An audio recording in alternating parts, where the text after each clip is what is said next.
तो कहानी के शुरू में हमें पहाड़ों के दरमियान बनी एक सुनसान सड़क दिखाई जाती है, जिस पर नेथन नाम का एक आदमी पड़ा था। उसके सामने एक क्रैश हुई कार भी पड़ी थी, जिसे देखकर उसे एहसास हुआ कि उसका एक्सीडेंट हुआ था। लेकिन हैरानी की बात ये थी कि चोट के नाम पर उसके जिस्म पर एक खराश भी नहीं थी। एकदम से उसके सामने एक डेनियल नाम का आदमी आया, जिसके बाइक से टकरा कर ही उसका एक्सीडेंट हुआ था। नेथन देखता है कि डेनियल को भी एक खराश तक नहीं है। डेनियल ने नेथन से पूछा, तुम्हें याद है तुम गाड़ी से कब निकले? तब उसे एहसास हुआ कि उसे तो कुछ याद नहीं। डेनियल अब उससे कहता है, मुझे लग रहा है हम मर चुके हैं और ये हमारी सोल्स आपस में बातें कर रही हैं। नेथन ये बात मानने को तैयार नहीं था। वो तेजी से अपनी गाड़ी के पास जाता है, जहाँ उसे अपनी लाश दिखाई देती है। इसे देखकर वो बुरी तरह डर गया। उसे ये भी यकीन आ गया था कि वो मर चुका है और अब उसे अपने बच्चों की और अपने दोस्तों की फिक्र हो रही थी। डेनियल को भी अपनी फैमिली की, अपने बीवी और बच्चों की फिक्र थी। जैसे ही उसने बीवी का नाम लिया तो उसके दिमाग में आया कि नेथन ने अपनी बीवी का नाम नहीं लिया। इतनी देर में यहाँ पर एक कार आई। नेथन उस कार के ड्राइवर को रोकता है और उससे बात करने की कोशिश करता है, लेकिन कार का ड्राइवर उसे सुन नहीं सकता था, क्योंकि वो एक सोल थी। वो ड्राइवर तो असल में सामने नेथन की क्रैश हुई गाड़ी को देखकर रुका था। वो अब नेथन को चेक करता है जो मर चुका था, इसीलिए वो नेथन का वॉलेट लेता है और यहाँ से चला जाता है। अपनी डेड बॉडी देखकर नेथन को भी यकीन आ चुका था कि वो मर चुका है और अब वो पैनिक हो रहा था, क्योंकि वो जानता था अब मरने के बाद उसे उसकी गुनाहों की सजा मिलेगी। और उसका गुनाह था कि उसने अपनी वाइफ का मर्डर किया था। इससे पहले कि वो कुछ और बोल पाता, एकदम से डेनियल को कुछ म्यूजिक की आवाजें आने लगी। पीछे मुड़कर उसने देखा तो वहाँ एक सफेद दरवाजा खुल चुका था और इनके ऊपर अब बर्फबारी भी हो रही थी। डेनियल को तो उस दरवाजे से निकलने वाली म्यूजिक की आवाज आ रही थी, लेकिन हमें पता चला कि नेथन को ऐसी कोई आवाज सुनाई नहीं दे रही। अब ये लोग यही बातें कर रहे थे कि एकदम से उनके पीछे एक लाल रंग का दरवाजा खुला, जिसके अंदर से चीखने और चिल्लाने की आवाजें आ रही थी और ये आवाजें सिर्फ नेथन सुन पा रहा था।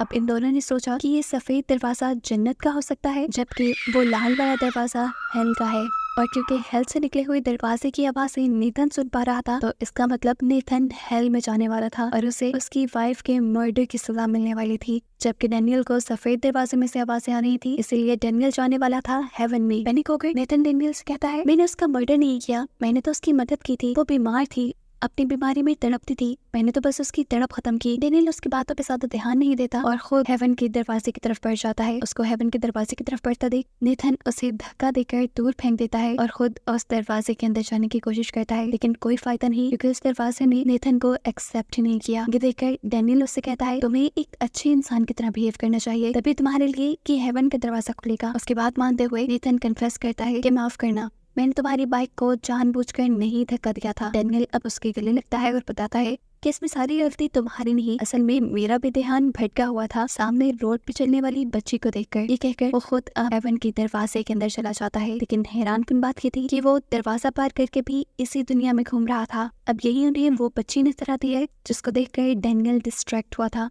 और अगर वो बच्ची इन दोनों से बात कर पा रही थी तो साफ मतलब था कि वो भी मर चुकी है। वो उस छोटी बच्ची से पूछते हैं कि तुम यहाँ कैसे आई? तब वो बच्ची बताती है कि किसी ने मुझे बाइक से टक्कर मार दी थी। और अब डेनियल भी एक्सेप्ट करता है कि वो बाइक चलाते हुए नशे में था और ये सब उसकी वजह से हुआ है। अब नेथन उससे कहता है, जाओ फिर तुम उस सफेद दरवाजे के अंदर चली जाओ। ये सुनकर वो लड़की जोर जोर से चिल्लाने लग जाती है, क्योंकि उसे इन दोनों से डर लग रहा था। इनके लाख मना करने पर भी जब वो चिल्लाना बंद नहीं करती तो डेनियल उसे उठा के उस सफेद हेवन वाले दरवाजे में फेंक देता है, जिसके बाद वो लड़की भी गायब हो गई और वो दरवाजा भी गायब हो गया। अब सिर्फ यहाँ जहन्नुम यानी हेल का ही दरवाजा बचा था। इसका मतलब था कि इन दोनों को हेल में जाना था। नेथन अंदर जाने से डर रहा था, वो यहाँ पे भी चालाकी करता है और पाँव मारकर डेनियल को पहले इस दरवाजे के अंदर भेज देता है और फिर गॉड से कहने लगता है, मैंने कुछ बुरा नहीं किया, मैंने अपनी वाइफ का मर्डर नहीं किया, मैंने बस अच्छाई के लिए उसे मारा था। उसको ऐसी बातें करता देखकर एकदम से यहाँ बहुत बड़ा सा मॉन्स्टर नजर आता है। ये धुएं से बना हुआ मॉन्स्टर अब बस नेथन को खाने ही वाला था, लेकिन नेथन उससे डरकर खुद ब खुद उस जहन्नुम के दरवाजे के अंदर चला गया। हेल के अंदर बहुत सारी सोल्स ऐसे ही जमीन पर भटक रही थी। इन्हीं बहुत सारी सोल्स में उसे एक बच्चे की भी सोल नजर आई, जिसे देखकर वो हैरान हो गया। वो इस बच्ची की सोल को टच करता है तो उसे इस बच्ची की लाइफ दिखने लग जाती है।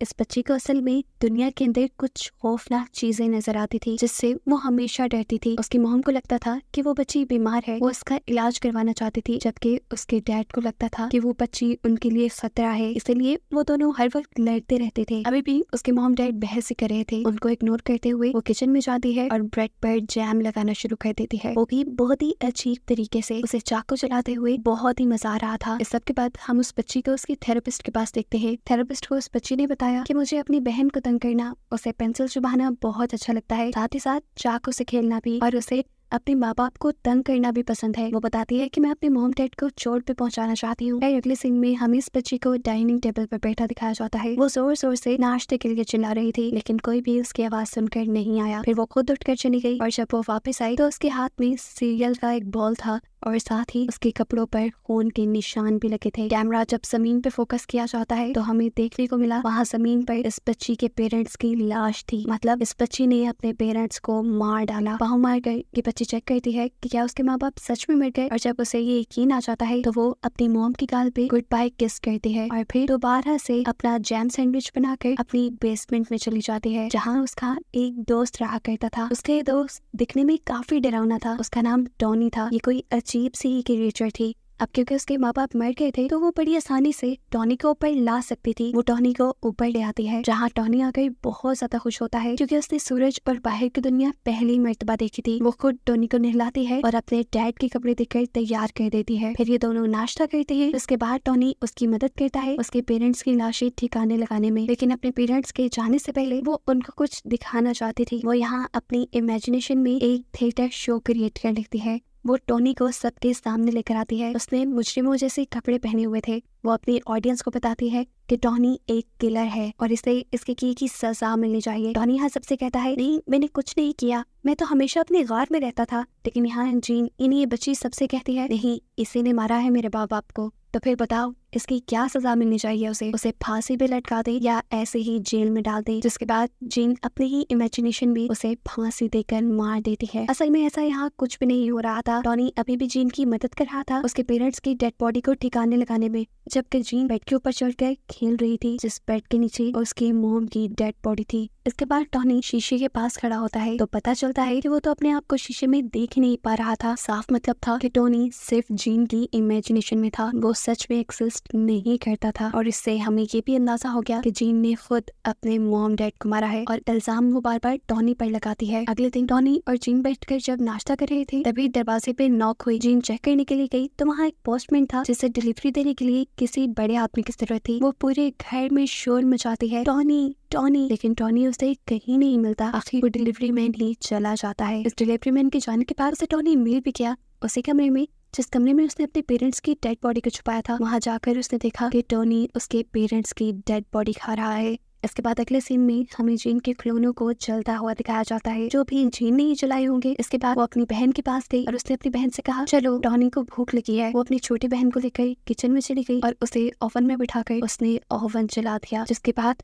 वो पूरे घर में खुशी से झूमने लगी और पीछे से उसकी बहन मर गई। सीन कट होकर यही से दोबारा हेल में जाता है, जहाँ नेथन अब ये सब देखकर बहुत ज्यादा उदास हो चुका था। उसे बुरा लग रहा था, इसीलिए वो अपने पीछे पड़ी हुई 2 डेड बॉडीज के ऊपर से कपड़ा उठाता है। ये 2 डेड बॉडीज माँ बेटे की है। इनको टच करते ही नेथन इनकी कहानी देखने लगा। हम देखते हैं उसकी मॉम को जो चाय बनाते हुए एकदम से रोने लगी। फिर वो चाय लेकर अपनी टेबल पे आती है और चिल्ला चिल्ला कर अपनी बेटी को बुलाती है। एकदम से उसकी नजर टेबल पे गई जहाँ फोन का एक कतरा पड़ा हुआ था और वो जम चुका था। उसने उस कतरे को नील से खुरचा और वो दोबारा रोने लगी। इस सब के बाद वो अपनी बेटी के रूम में जाते हैं। वहाँ बाथरूम में उसकी बेटी की लाश थी और उसके बिहेवियर से ऐसा लग रहा था जैसे उसे इस लाश के बारे में पता हो। वो उसे टब से बाहर निकालती है और फिर किसी डॉल की तरह घसीटते हुए वो उसे कपड़े पहना कर डाइनिंग टेबल पर ले आती है। उसके आगे नाश्ता रखती है और उससे कहती है, अच्छा सॉरी अब उठ भी जाओ, मुझे पता है कि स्कूल तुम्हें बिल्कुल पसंद नहीं, अब मैं तुम्हें स्कूल बिल्कुल नहीं भेजूंगी। अगर आज सब कुछ ठीक होता तो हम दोनों वेकेशन पे होते। सीन से कट होकर हमें एक दिन पीछे का सीन दिखाया जाता है, जहाँ ये लड़की